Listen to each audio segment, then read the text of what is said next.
brought you by Silver Pumps and Motors. Top quality और consistent performance के लिए सिर्फ सिल्वर पंप्स नाम याद रखना. అన్నీ చెప్పా, ఆధారాలు కూడా సమర్పించా. కాళేశ్వరం కూలేశ్వరం కాదు, కాళేశ్వరం ముమ్మాటికి తెలంగాణకు లైఫ్ లైన్ అన్నారు బీఆర్ఎస్ నేత హరీష్ రావు. ఓపెన్ కోర్టులో విచారణకు హాజరైన హరీష్ రావుని 90 నిమిషాల పాటు ప్రశ్నించింది కాళేశ్వరం కమిషన్. ప్రాజెక్ట్ ప్రతిపాదనల నుంచి పిల్లర్ల కుంగుబాటు వరకు అన్నిటిపై ప్రశ్నల వర్షం కురిపించింది. అన్నీ నిజాలే చెప్తాను, అబద్ధాలు చెప్పబోనంటూ ఓపెన్ కోర్టులో ప్రతిజ్ఞ చేసిన హరీష్ రావు పీసీ ఘోష్ కమిషన్ అడిగిన ప్రశ్నలకు సమాధానం చెప్పానన్నారు. కాళేశ్వరం ప్రాజెక్టు లేఅవుట్ చూపించి మరీ వివరణ ఇచ్చానన్నారు. కమిషన్ ముందు కూడా చాలా వివరంగా అన్ని కూడా మేము ఏది నోటి మాటగా చెప్పలే, విత్ డాక్యుమెంటరీ ఎవిడెన్స్, సాక్ష్యాధారాలతో సహా గత ప్రభుత్వంలో తీసుకున్న నిర్ణయాలు, సిడబ్ల్యూసి రిపోర్ట్లు, వ్యాప్కోస్ రిపోర్ట్లు, కేబినెట్ నిర్ణయాలు అన్ని కూడా ఆధారాలతో సహా కమిషన్ కోరిన విధంగా మేము సబ్మిట్ చేయడం జరిగింది. తమ్మడిహట్టి దగ్గర ప్రాజెక్టును ఎందుకు నిర్మించలేదో కమిషన్కు చెప్పారు హరీష్ రావు.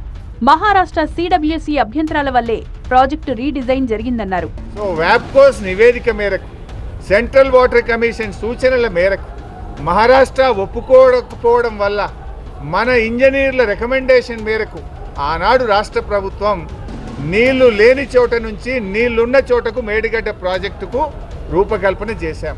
కేబినెట్ అనుమతి లేకుండా ప్రాజెక్టును నిర్మించామన్నది అబద్ధమన్నారు మాజీ మంత్రి. కాళేశ్వరం కార్పొరేషన్కు కేబినెట్ అనుమతి ఉందా అని అడిగారు.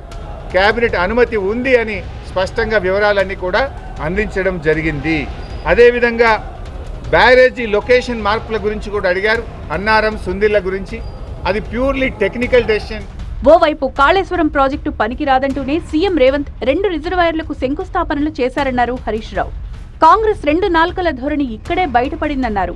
ఎప్పటికైనా కాళేశ్వరమే తెలంగాణకు లైఫ్ లైన్. గతంలో నాగార్జున సాగర్, కంతనపల్లి లొకేషన్లు కూడా మారాయన్నారు హరీష్ రావు. లొకేషన్లు మారితే అవినీతి జరిగినట్టు కాదన్నారు. ఫైనల్ గా మేడిగడ్డ నిర్మాణం ఏ ఒక్కరి నిర్ణయం కాదన్నారు హరీష్ రావు. తెలంగాణ ప్రభుత్వ సమిష్టి నిర్ణయమన్నారు ఆయన.